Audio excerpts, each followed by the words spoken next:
It began on a quiet evening, the kind where the air feels heavy with the promise of a storm, though the sky is perfectly clear. I had just finished my shift at the small diner where I worked, tired but satisfied, the kind of tired that comes from honest labor. The streets were nearly empty as I walked home, my shoes tapping softly against the pavement, and that was when I saw it, the envelope. It lay there at the edge of the sidewalk, half hidden beneath a crumpled newspaper, like it had been tossed aside by someone in a hurry. I bent down, more curious than cautious, and picked it up. It was thick, heavier than I expected, sealed tightly, my name nowhere on it. There was no return address, no markings at all. Just an anonymous envelope in the middle of a deserted street. I should have left it there. I know that now. But I didn't. At home, with the sound of rain now finally tapping against the windows, I sat on the edge of my bed and tore it open. The envelope spilled its contents into my lap, and for a moment, I forgot how to breathe. Money. Stacks of it. Neatly bound, crisp bills that looked too new to be real. I counted them twice, hands shaking both times, and the total was more money than I had ever held in my life. More than I could earn in 2 years at the diner. For a while, I just stared at it, my mind an empty hum.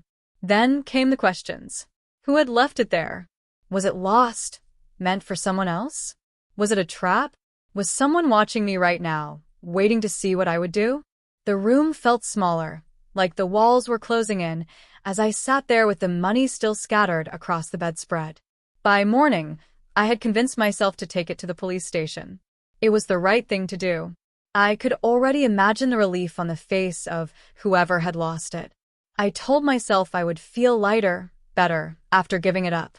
But as I dressed and put the envelope back together, something inside me twisted. I thought about the overdue rent notice sitting on my kitchen counter, the stack of unpaid medical bills I had been ignoring for months, the groceries I had been rationing. I didn't go to the police station that day. Instead, I tucked the envelope into the back of my closet and told myself I was just holding on to it until I knew what to do. That night, I couldn't sleep. I kept getting up to check if the money was still there, as if it might vanish on its own and take the burden of choice with it. The next day, I used a little of it, just a little, to pay my rent. No one needed to know. It wasn't like I was spending it on something frivolous. This was survival. But the spending didn't stop there. Weeks passed, and I chipped away at the envelope bit by bit, each time telling myself I would replace it someday, somehow. The guilt gnawed at me, but so did the relief each time a burden lifted. I paid off the medical bills. I stocked the fridge. I even bought myself a second-hand coat that didn't have holes in the pockets. People at work started commenting that I looked better, healthier. They smiled at me more. Then one day, a man came into the diner, tall and serious-looking, with a quiet intensity in his eyes. He asked everyone the same question. Had anyone seen a missing envelope, a large sum of money that had gone astray? He said it had been meant for a local charity, one that provided shelter and food for families in desperate need. Without that money, they were shutting down by the end of the month. I don't remember what I said to him. Something meaningless, probably. Something that made him leave without looking at me twice. But I remember how my chest felt tight for the rest of the night, how I could barely breathe as I served coffee and wiped tables. I remember going home and opening the closet, staring at the thin remains of what had once been a fortune, and realizing that it was too late. I couldn't fix this. Even if I returned what little was left, it wouldn't be enough to save them. I told no one.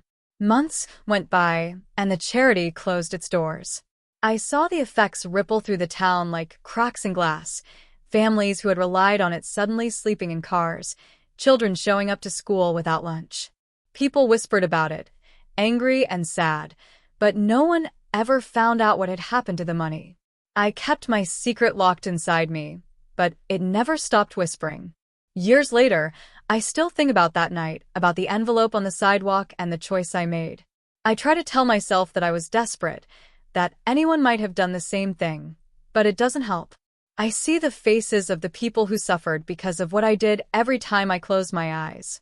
The weight of that choice has never left me, not for a single day. And maybe it never will. Sometimes, late at night, I hear the sound of rain again, even when the sky outside is clear. I think it's my mind replaying that first night, the sound that wrapped around me as I opened the envelope and set my life on this path. It comes like a memory and a punishment at the same time. I try to go on with my life. I really did. I went to work. I smiled when people smiled at me. I even allowed myself to believe, briefly, that I had done the right thing, at least for myself. But there are things you can't hide from forever. One evening, months after the charity closed, I passed by the old building where it had been. The windows were boarded up, the paint peeling, a crude sign spray-painted across the front that simply read, "Traitors." I don't know why it made me so angry. Maybe because I knew it was meant for someone like me, someone who could have done something but didn't. I stood there for a long time, staring, feeling my stomach twist in on itself. That night, I had the first dream. In it, I was back in the diner, wiping down the counter. The man who had come looking for the envelope was sitting in the corner booth, but when I tried to walk over, I saw the faces of children pressed against the windows, dozens of them, their eyes wide and hollow. They didn't speak, just watched me. When I turned back to the booth, the man was gone, and the money was scattered across the floor, burning. I woke up shaking, drenched in sweat, the sound of rain still pounding in my ears. After that, I started avoiding the streets near the boarded-up building. I changed my schedule to work mornings instead of nights, so I wouldn't have to walk home alone in the dark. But the dreams followed me, sharper each time, until I began to dread sleep itself. I stopped spending the last of the money. It just sat there in the closet, untouched, as if that could somehow absolve me. I even tried giving some of it away, quietly, slipping bills into donation jars, mailing cash to struggling neighbors, but it felt hollow, like trying to bail water out of a sinking ship with a thimble. The worst part was how no one ever suspected me. Not once. People complained about the lost charity, about the tragedy of it, but they never looked at me differently. In some ways, I almost wished they had. I wanted someone to drag me into the street, point at me, call me a thief, punish me, somehow, so I could stop punishing myself. Years passed, but the guilt didn't fade. I stopped talking to most of my friends. I quit the diner eventually. I couldn't stand seeing the man who once came searching sitting in my memory at the corner booth every time I walked in. I moved to a smaller apartment, farther away, telling myself I wanted a fresh start. But the envelope came with me. Sometimes I take it out just to look at what's left, as if the sight of those last bills might offer me some kind of answer. They never do. They just lie there, accusing me in silence. I think about what kind of person I might have been if I had done the right thing that first morning, walked to the police station, handed it over, gone home with an empty conscience. I imagine myself lighter, freer, living without this shadow. I wonder if I would have been happy. Instead, I sit here most nights staring at the closet where the envelope waits, unable to throw it away, unable to spend it, unable to forget it. My life became something I can't undo with one good act, no matter how much I want to. And that is the thing no one tells you about moral dilemmas. It isn't just about the choice you make in the moment, it's about the person you have to live with afterward. I have been living with that person for years now. I have grown used to their voice, their quiet shame, the way they flinch at certain memories. But I will never forgive them.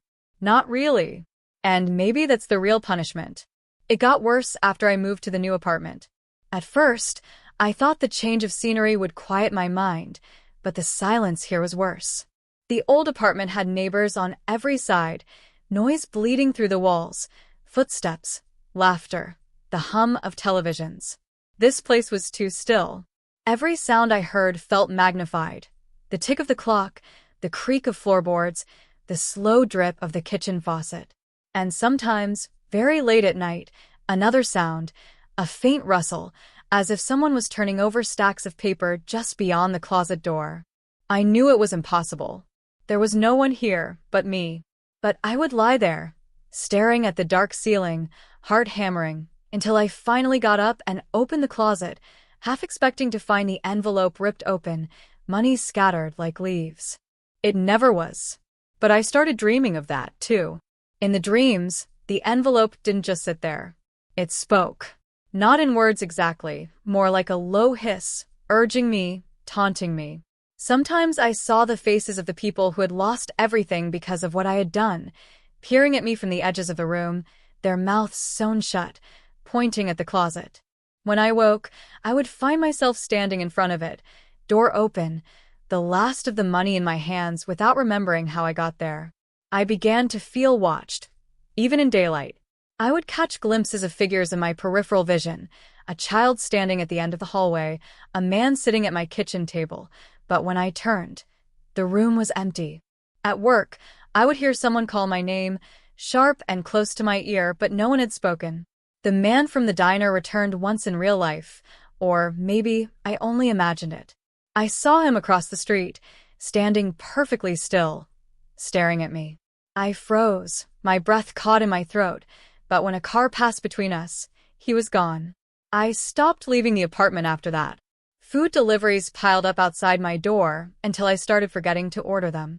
I stayed inside, curtains drawn, the envelope always near. It was the only thing that felt real anymore. The outside world had turned into a blur of muffled sounds and indistinct shapes, but the envelope, that was sharp, solid, undeniable. Sometimes, late at night, I would empty it onto the floor, spreading the bills in a wide circle around me. I would sit there in the middle of it all, cross-legged, feeling something like peace for the first time in months. But when the sun came up, the feeling turned sour. I would sweep it all back together, my hands trembling, as if I'd been caught doing something unspeakable. I tried burning one of the bills once, thinking maybe destroying it would free me. I watched the flames lick at the paper, watched the face of the president curl and blacken, and then, just before the last of it turned to ash, I swear I heard laughter, high and shrill, echoing in the apartment. I stamped the fire out, but the smell of smoke clung to everything for days. Now, I hardly sleep at all. When I do, I dream of that boarded-up building, but the boards are gone, and the door is open. I go inside and see everyone who is hurt, families sleeping on the floor, children crying, people I've never met but somehow know.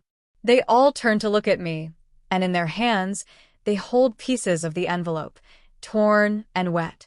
They ask me, over and over, why. I wake up crying, but the tears never feel like enough. I think sometimes about going to the police even now, confessing everything, handing them the last of the money. But I can never seem to make it out the door. Every time I try, the envelope feels heavier, as though it's holding me back. Maybe that's the truth of it. Maybe I've been carrying it for so long that it's part of me now. Maybe I don't get to let go. Maybe I was never supposed to. Some nights, I catch my reflection in the dark window. It takes me a moment to recognize my own face. The shadows seem to stretch across my eyes, hollowing me out, making me look like one of them, one of the ghosts I can't stop seeing. And I wonder if, in some way, I already am.